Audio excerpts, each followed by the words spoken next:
Hello students, Nirmala here.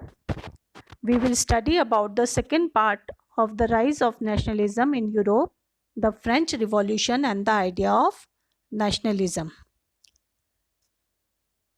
French Revolution. The first clear expression of nationalism came with the French Revolution in 1789. And as you can see in the picture, if you remember, it is the fortress prison Bastille, which was stormed by the People militia in France on 14th July 1789. And that day changed the history of the world.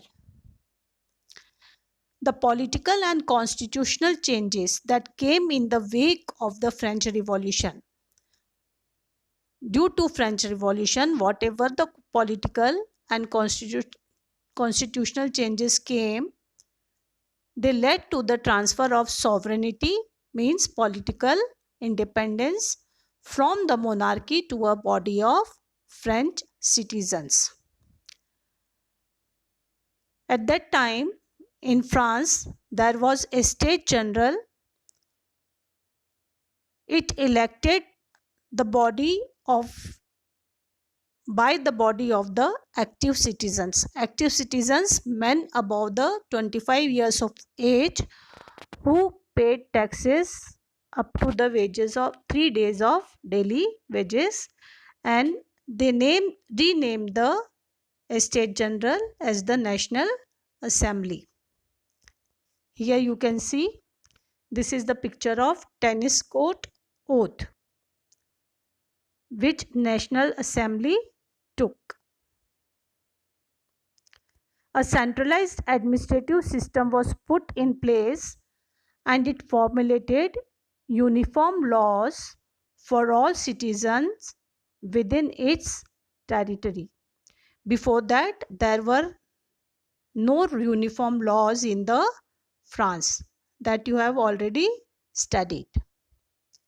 This is the pictures of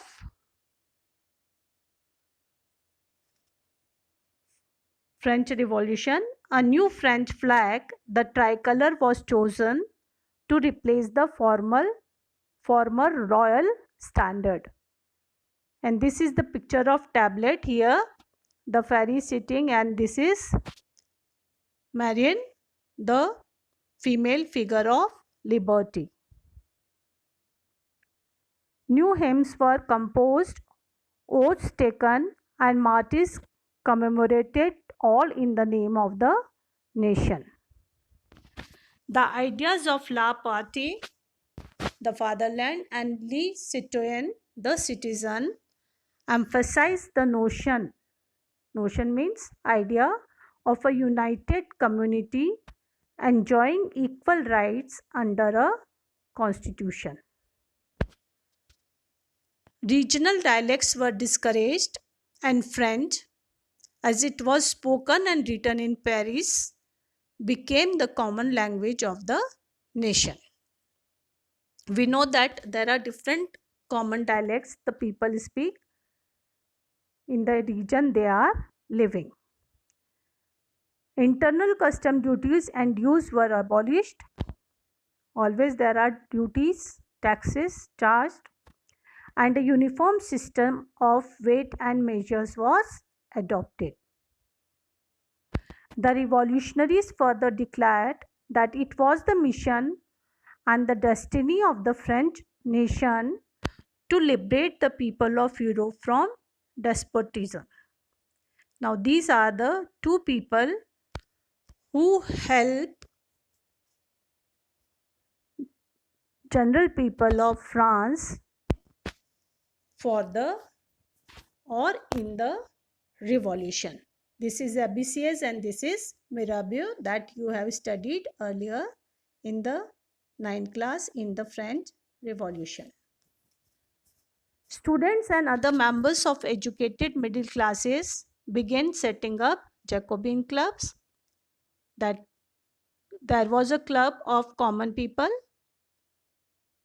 and after that there was a constitutional monarchy in France. Their activities and campaigns prepared the way for the French armies, which moved into Switzerland, Holland, Belgium, and much of Italy in the 1790s. French army, Switzerland, Holland, Belgium, or Italy, they went there for war. And this is the picture of Jacobin Club. Maximilian Robespierre is standing there. He was the leader of the Jacobin Club.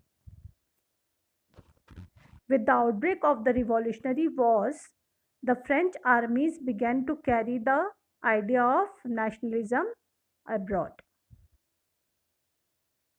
That's all for today. Have a nice day.